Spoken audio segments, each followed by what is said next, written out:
Hey everybody, thanks for joining me here on the Greetery YouTube channel. This is the first in a series of videos that I'm going to be doing on some watercolor techniques using the hand-in-hand stamp set. So we'll be painting the various people from the set as well as doing some different background elements. I did a lot of watercoloring using this set when the set was released, and I've had quite a few requests for tutorials, so I thought we'd kind of play around with that, and I'll just show you kind of how I do things. Again, I am no watercolor expert, but this is just something I enjoy doing, and I thought I'd share it with you. Alright, so let's get started. The first thing you want to do before you even start painting is you kind of want to get an idea in your head of what kind of scene you're going to create using your images when you're finished. Because yeah, that will kind of determine some of your color choices. For example, I'll just show you a couple projects that I did using the hand-in-hand set and why you want to kind of think about your scene before you start painting. So this is a wintry scene, and here I'll show you just two different ones at the same time here. We have a wintry scene and then kind of more of a summery scene. And you can see here where I kind of took a different approach to the colors that I used. The winter scene was done with colored pencils, but the principle is the same. You kind of want to think about what sort of setting, what kind of lighting.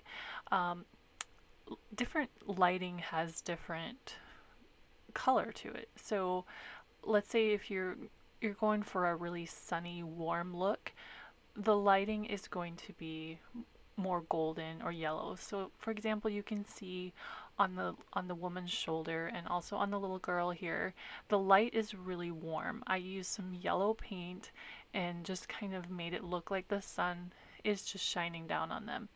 And then for the wintry scene, for all of the highlighted areas, I used more of a cool light, because a lot of times in winter in a snowy scene, the lighting is really cool.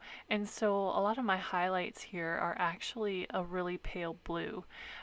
In their clothing, even though it's red, if you look really closely, you'll see some of those highlights are actually blue.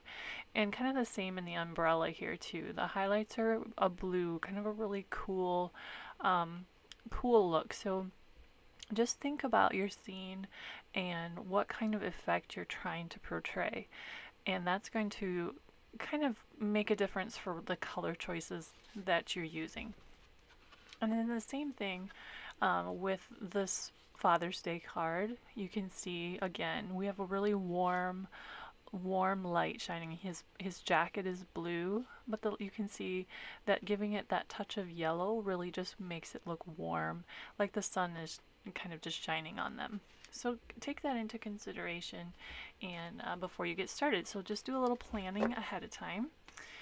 And then also you can see here I have stamped the images, and I just have done some shading using a pencil, just to kind of give yourself an idea of where you want your lights and darks, and kind of determine ahead of time where your light source is. So for example, here I have my light is kind of coming down from this way, so you need to think about where's the light hitting, where are the shadowed areas, and this just kind of gives you something to go off of as you're painting, and just kind of firms that up in your mind before you get started.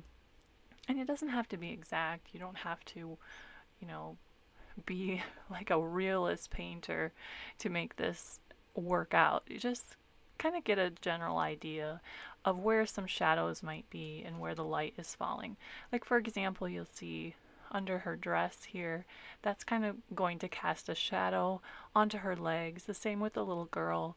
And of course, this area where the light is coming is lighter, and then you kind of want to work your way darker over to the shadow side of the image. So again, just kind of keep those things in mind. Do a little pre-planning before you start painting, and you can really have a lot better success that way. So one more thing I wanted to mention before I go is a book that I found really helpful if you're interested in learning and reading more about this whole concept of light and color and how they interact together. This is a really, really great book. It's by James Gurney. It's called Color and Light, and he just talks a lot about color and how different lighting can affect color and how it translates into your paintings. And it's just really, really interesting book.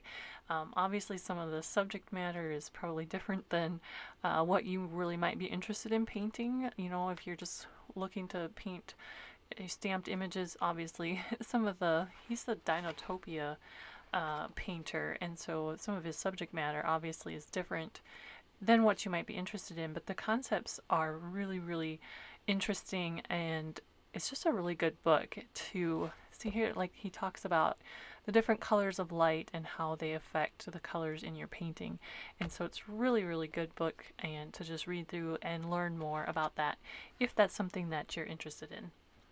So I just thought I'd throw that out there before I wrap up this video for today. So thanks for watching, guys, and we'll be back really soon with the first installment of the watercolor series where we're actually doing some painting.